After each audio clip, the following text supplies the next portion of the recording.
All right, hello, ladies and gentlemen. So, in today's episode, we are talking about probably the most overrated area of any training program out there, the cool down.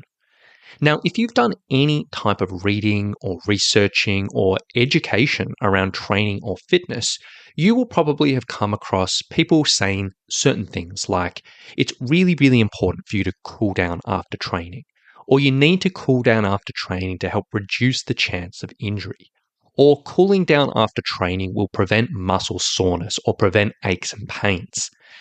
Or a bunch of other situations like that. That type of stuff gets taught in personal trainer certifications. If you go online, read articles or videos, whatever it may be, these statements get thrown around all the time.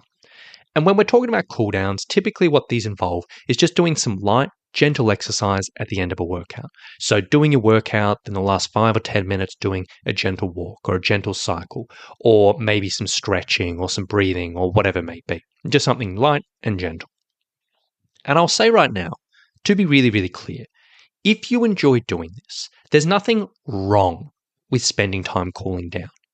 If you enjoy it, if it makes you feel good, and if you have time to do this, cool, go for it, absolutely. But one thing I want to be really, really, really clear about today, which tends to get overlooked and it doesn't get said enough, is by no means a cool down necessary. And in all honesty, it probably isn't very important. And if you were ever in a situation with your training where you were wondering, hey, should I squeeze in 5 more minutes of training during this session? Or do I need to sort of use these last 5 minutes to focus on a cool down before I finish off? 99% of the time, I would say just do the extra 5 minutes of training. Why? Well, as I said before, cool downs are just not really very important. They get blown out of proportion around how necessary they are, but they don't really do a huge amount. They're not going to be doing anything major or really anything to reduce your risk of injury, no matter how many people say this.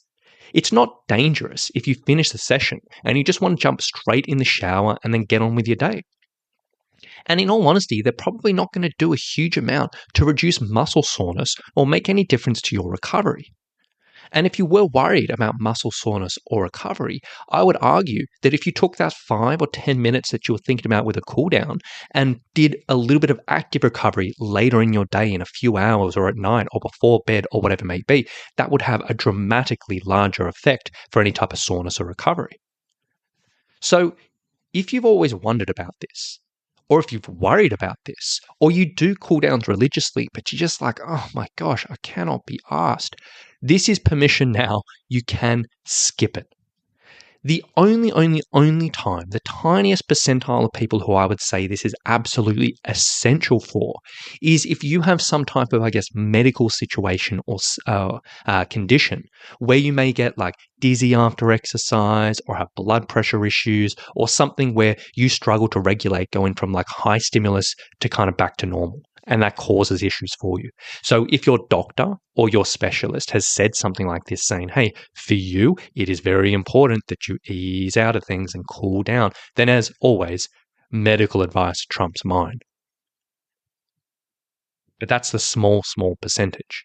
And the only other time that I would say, while it's not essential, but maybe I would encourage people to spend that time in a cool down, is if you are, say, someone who has a really, really stressful life. And you've got a really, really stressful life, and you've actually just done a session which is really difficult, a heavy strength session or an interval session or something that's been pretty stressful in itself.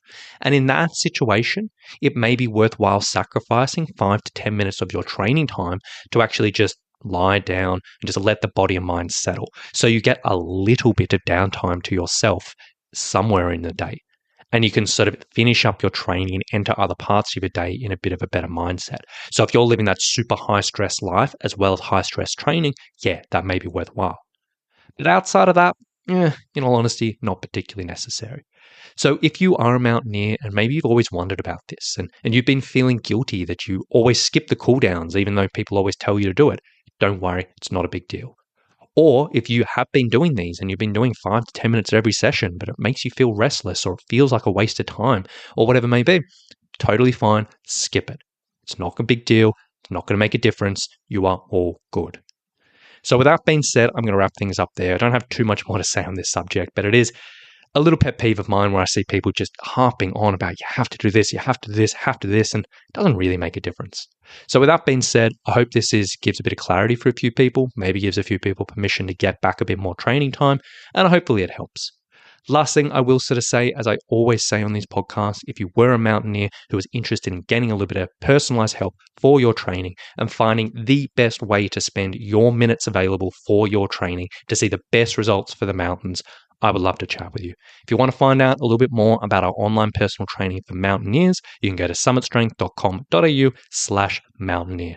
On that page, there's a big video. You can learn a bit about our programs. And if it was something you want to explore a little bit further, there's a link on that page. You can book a call with our team. We can have a bit of a chat and see if and how we may be able to help you, your training, and your mountaineering.